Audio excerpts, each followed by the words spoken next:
Mesdames et messieurs, bonsoir et bienvenue à cette émission d'Info 9. Qu'est-ce que le RLTP? C'est-à-dire le regroupement des locataires de terres publiques. Alors, pour nous en parler, je reçois le président régional de ce mouvement, M. André Gagnon. M. Gagnon, bonsoir. Bonsoir. Merci d'avoir accepté cette invitation-là, M. Gagnon, parce que c'est important, parce qu'il se passe des choses dans ça qui vont sûrement donner une suite. Est-ce qu'elle sera une bonne suite ou une suite un peu néfaste? On parle de chalets. On parle surtout d'abris sommaires. Abris sommaires, camps de chasse, là, les chasseurs sont inquiets un peu. Là. Moi, là, premièrement, si on expliquait, c'est quoi que le RLTP?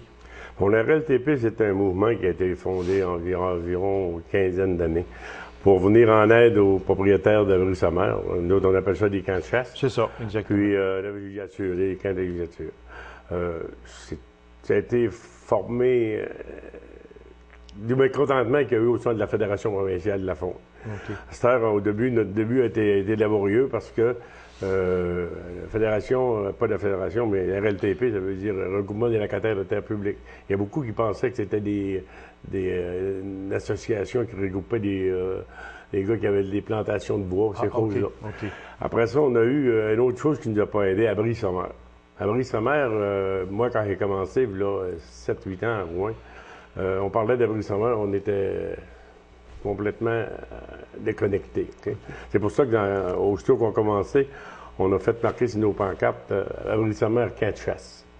Puis là, le monde se reconnaissait, puis avec les années, puis les assemblées qu'on a eues, tout ça, ben là, aujourd'hui, le monde, ils nous connaissent, puis ils savent qu'on travaille pour eux autres. C'est quoi exactement, M. Gagnon, le but de ce regroupement-là? Le but de ce regroupement-là, c'était justement pour travailler pour les propriétaires de camps de chasse puis de chalets.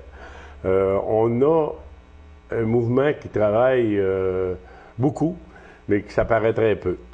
On a travaillé sur les taxes, on a travaillé, à un moment donné, le gouvernement, il demandait, quand il voulait vendre un terrain de villégiature, il demandait des prix exorbitants. Okay. On a travaillé là-dessus. Là, on travaille sur essayer d'avoir un agrandissement pour les abris sommaires. C'est assez terrible les téléphones qu'on a aujourd'hui de gens qui ont des camps qui ne sont pas légaux, puis qui demandent ce qu'on va faire, le gouvernement, ben... C'est ça, parce que on va en venir tout de suite, M. Gagnon, si vous me permettez, aux abris sommaires, qu'on va appeler camp de chasse. Là. Oui, tout le monde le sait, là, quand on parle d'un camp de chasse, tout le monde se reconnaît, chasseurs surtout. Abri sommaire, on dit, ben, abri sommaire, c'est quoi abri sommaire? Fait qu'on va parler de camp de chasse. Si on donnait une statistique très vite, là, il y a 11 520 camps de chasse, dont 6 650 en Abitibi-Témiscamingue, ce qui représente 58 de tous les camps de chasse qui existent au Québec.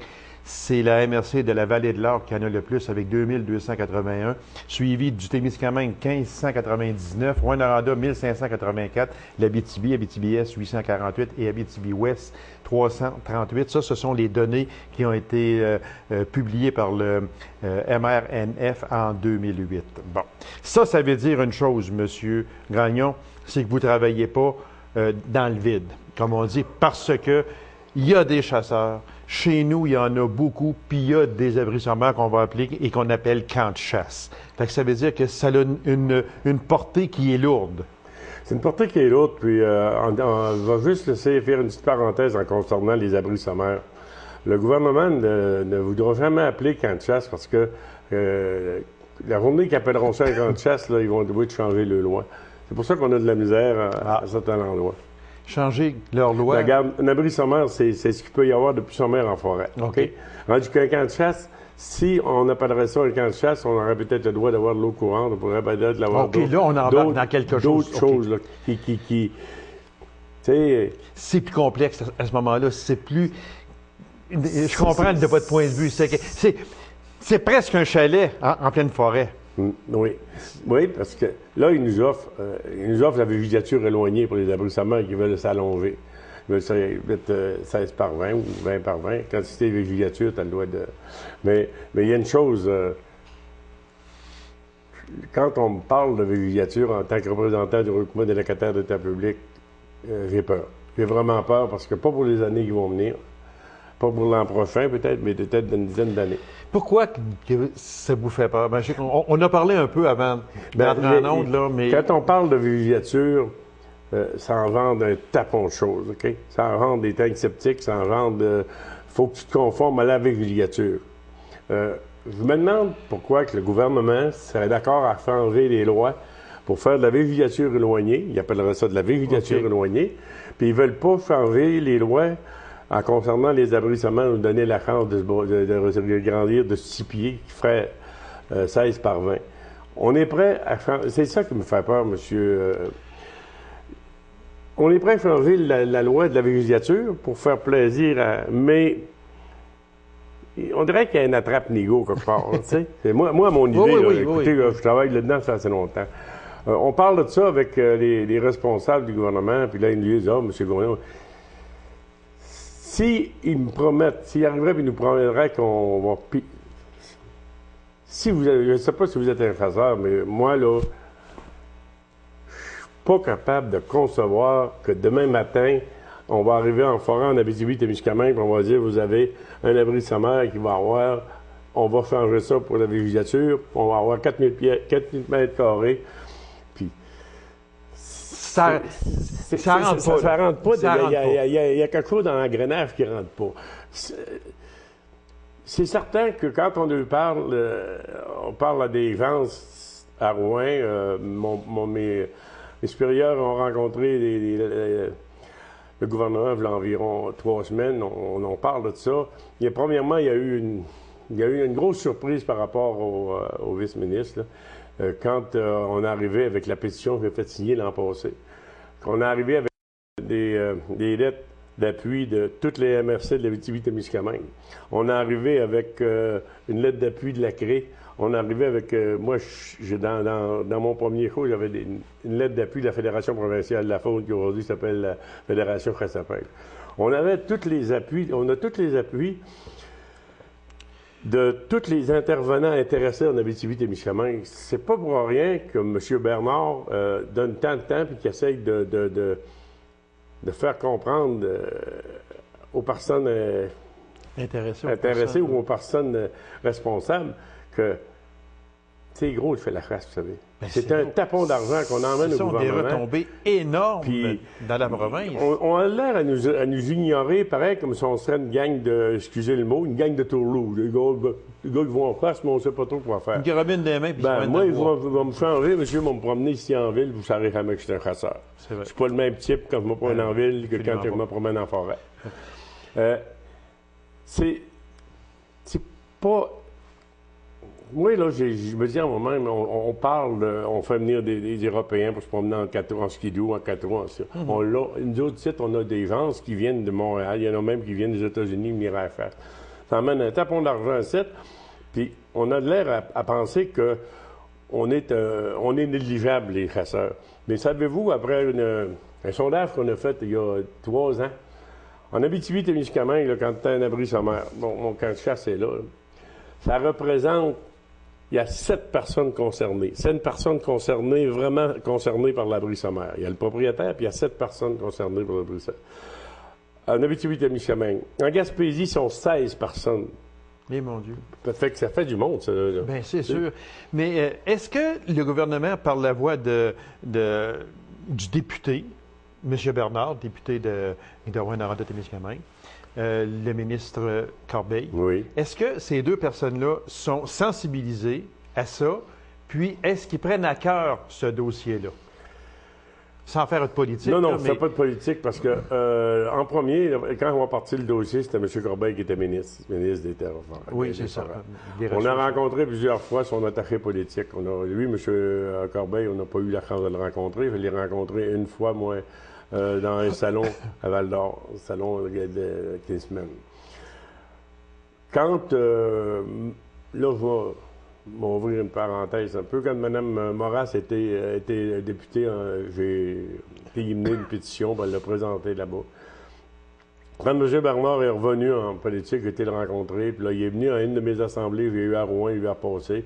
Il a promis aux chasseurs qui étaient là, on était une centaine de personnes. qu'il allait s'occuper du dossier, puis je pense qu'il tient parole. Quand à toutes les fois que j'appelle son attaché politique, il y a tout le temps quelque chose de nouveau à me dire. Il y a tout le temps une affaire à me dire. Des choses nouvelles qui sont positives. Puis là, je ne veux pas faire de politique. Non. Regardez, il y a M. Bradley pas. qui se présente à Rouen comme maire. M. Bradley, ça le touche personnellement, puis c'est un chasseur. OK. Moi, je sais, parce qu'il y a un de mes directeurs qui est organisateur, M. Bradley, il s'implique beaucoup avec M. Bernard. Puis la semaine passée, on a décidé de faire essayer peut-être une chose qui pourrait être bonne et qui pourrait pas l'être. Ils veulent faire un moratoire d'1 an pour les personnes qui ont des camps à rapetisser, ces choses-là. C'est bon. Je dis pas que c'est pas bon. Mais si on fait un moratoire, là, les 11 prochains mois, on va oublier. OK? On va oublier. On n'en parlera plus ou presque. Oui. Mais que ça recommence d'1 an, mais ça va être encore du nouveau. Monsieur Gagnon, il reste très peu de temps. Moi, je veux en revenir au camp de chasse. Superficie, actuellement, c'est 20 mètres carrés. C'est ça. C'est 14 par 16. C'est ça. On veut les monter. On va parler en pied, là. On veut les monter 16 par 20 au lieu de 14. Parce qu'il faut dire, M. Gagnon, vous allez être d'accord avec moi, que maintenant, la chasse s'est rendue un sport familial.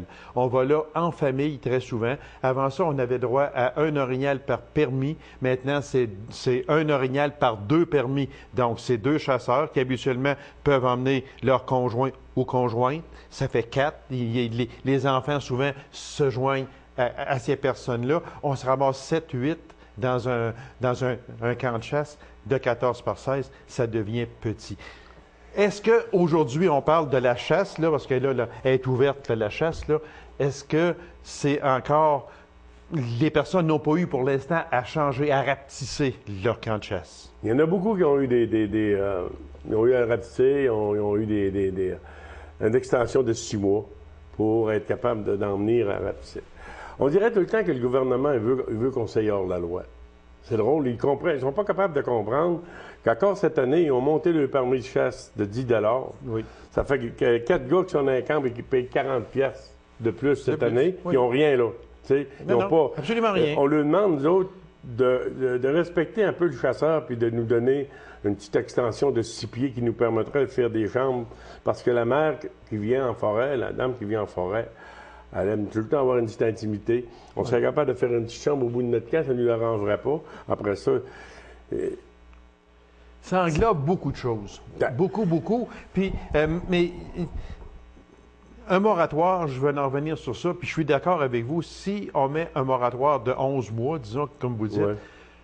Est-ce qu'on peut arriver, puis, OK, on a 11 mois, bon, on va serrer le dossier un peu, là. Je parle du côté gouvernemental. On va calmer les choses. On va calmer, puis on s'en reparlera, mais on va s'en reparler au mois d'octobre 2010, probablement, là, au mois de septembre 2010. C'est ça un peu vos craintes. Moi, c'est une bonne idée qu'il y a M. Bernard. Écoutez, je ne suis pas ici pour le critiquer parce que c'est un monsieur qui nous aide beaucoup.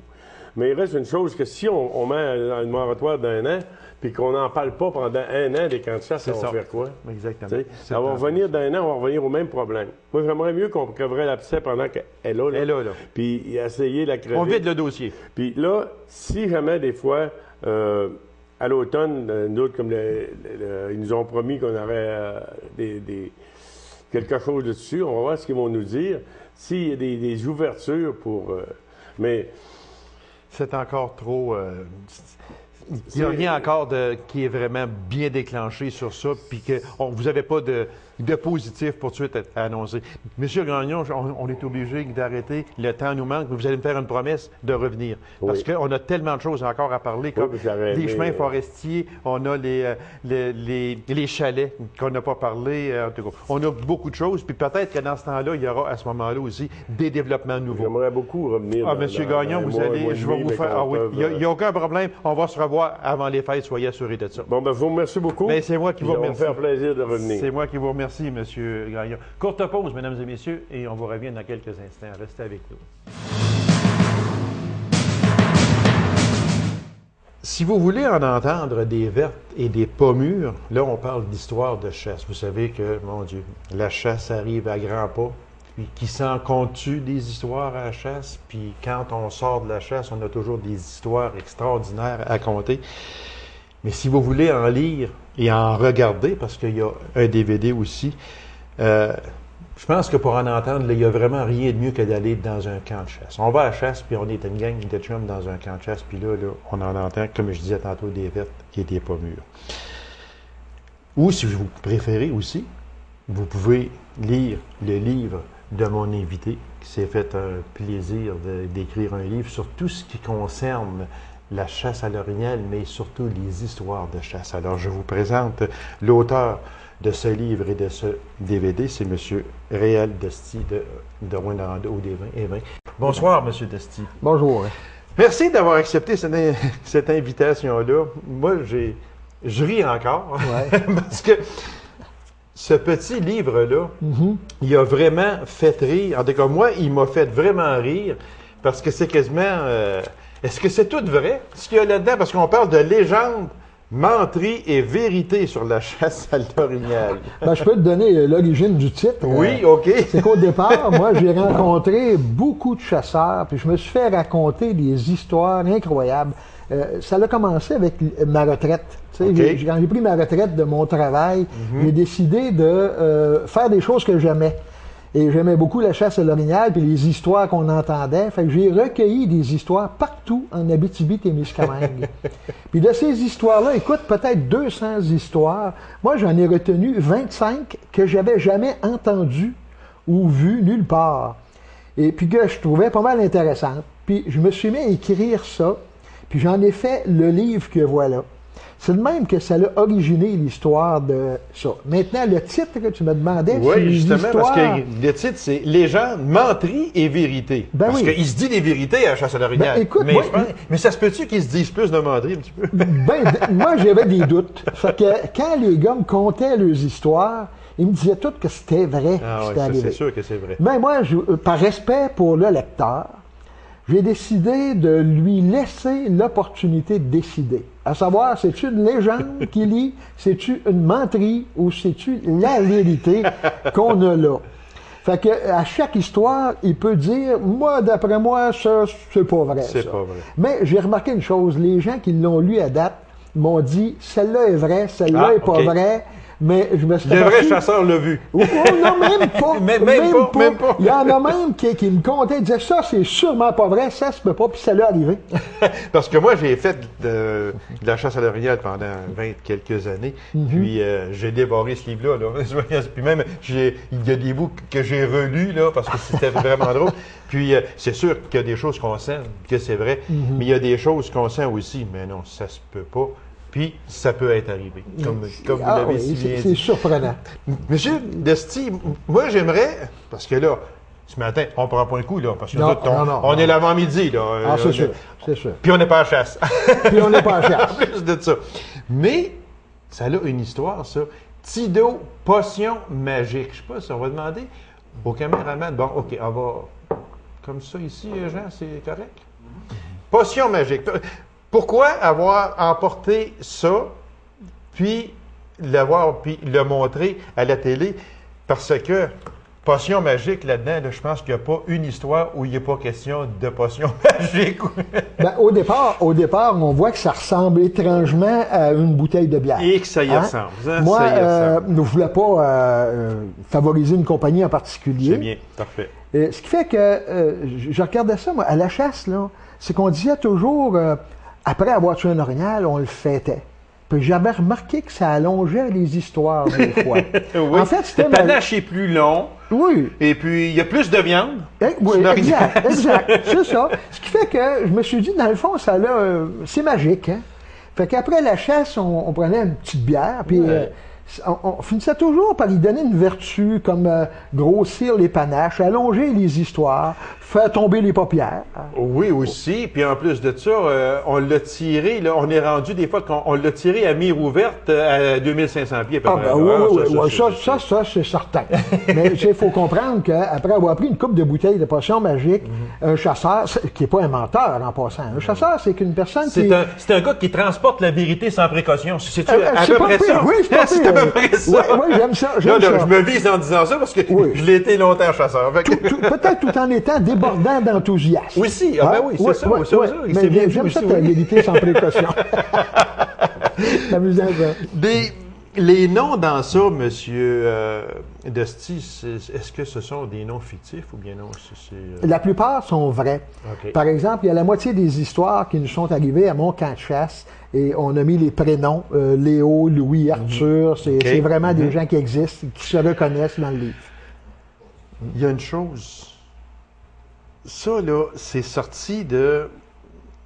Il y avait une émission, Le Rendez-vous du chasseur, qui était diffusée par Radio CKVM à Ville-Marie. Exact. Il y a eu des messages étonnants dans ça. Puis, moi, il y en a une, entre autres, là. Je voulais pas le dire, mais je pense que je l'ai trouvé tellement drôle que... Bon, c'est sûr qu'on ne mettra pas de nom, mais c'est... l'animateur qui parle à une petite fille et puis qui lui dit que son papa est à la chasse, etc. Fait que l'animateur en profite pour demander si c'est toi qui couches avec maman là, dans ce temps-là. Et puis non, il dit mon oncle un tel s'en charge. Celle-là, je l'ai trouvée, mais je l'ai vraiment là, trouvée. Là. On ne fouillera pas si c'est vrai ou... Ah, mais moi, je peux vous le dire. Ah oui? Ah oui, parce que ça, c'est arrivé et c'est vrai. Et ça l'a fait un drame au Témiscamingue. Ça s'est répandu. Le monsieur à la chasse, dans son petit transiteur, là, qui prend ça, là, lui, là, il tente-tu de sortir, tu sais? Moi, j'ai entendu dire qu'il filait pour tuer. Mais juste à deux pattes. Oui, juste à deux pattes. Il paraît que ça allait pas bien à la maison. Tu sais.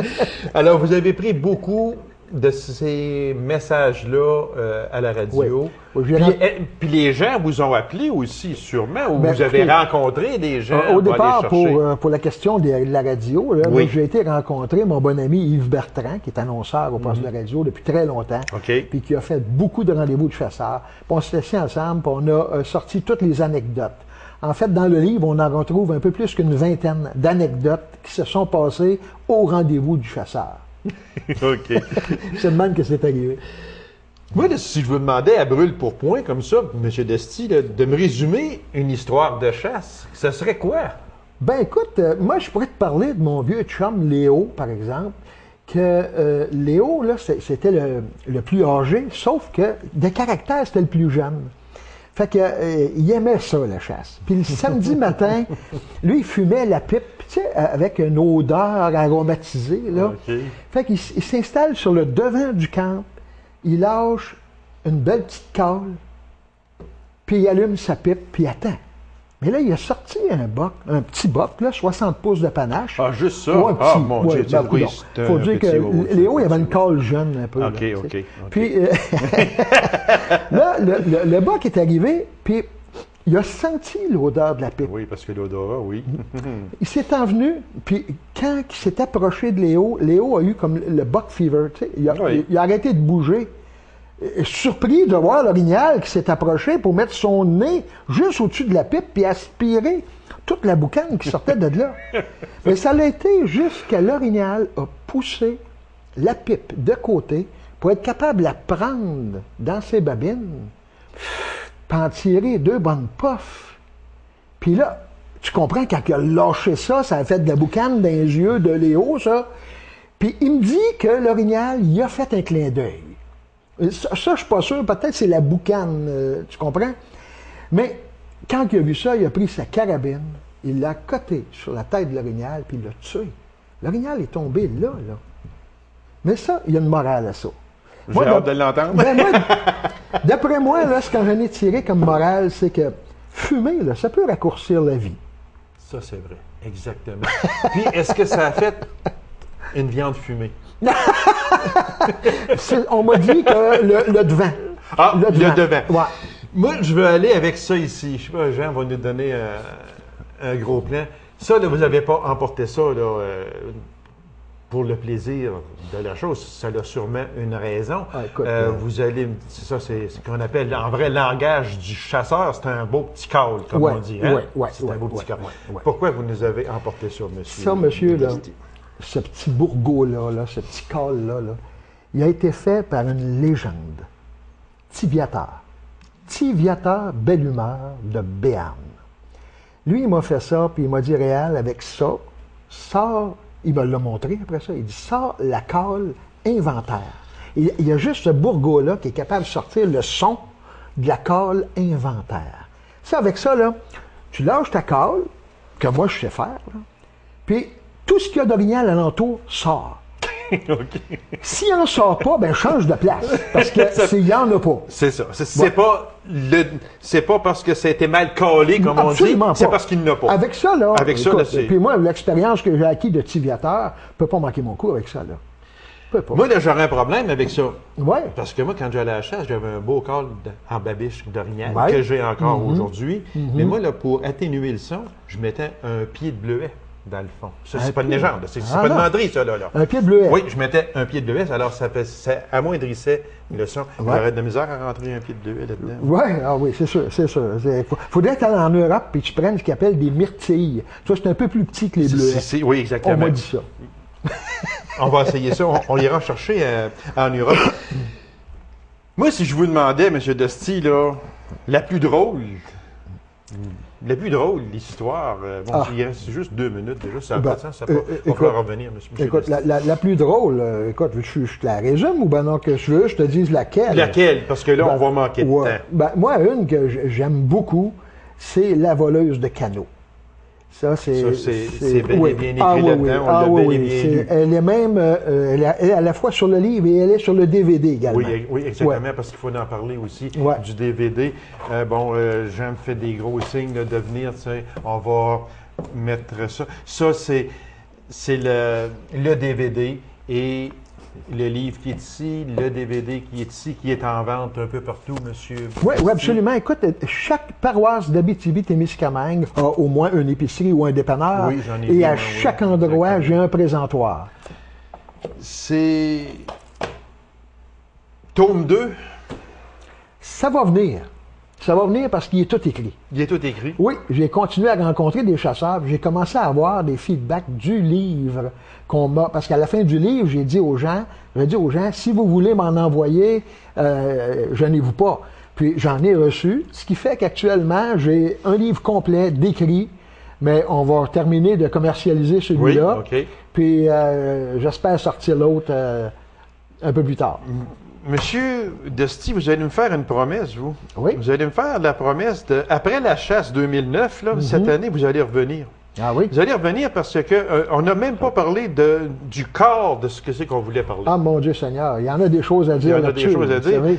Fait que moi, là, vous allez me promettre, là, vers quelque chose comme début novembre, on va vous réinviter, puis on va parler encore plus en profondeur de légendes, menteries et vérités sur la chasse à l'orignal, parce qu'on n'a vraiment pas été capable d'en parler beaucoup. Le temps passe trop vite, tout simplement. C'est comme à la chasse, le temps passe trop vite. Alors, on s'habitue à compter quelques petites menteries amusantes, tout simplement. C'est ce que vous avez écrit dans ça. Puis, on va vous réinviter. Alors, c'est en vente partout. Et puis, ne vous gênez pas. Moi, je l'ai lu, puis je sais c'est quoi. Monsieur Dusty, merci infiniment, puis on se revoit au mois de novembre. Je vous remercie. C'est moi qui vous remercie. Alors, mesdames et messieurs, merci d'avoir été là. Et on se rend dans une prochaine émission. Au revoir.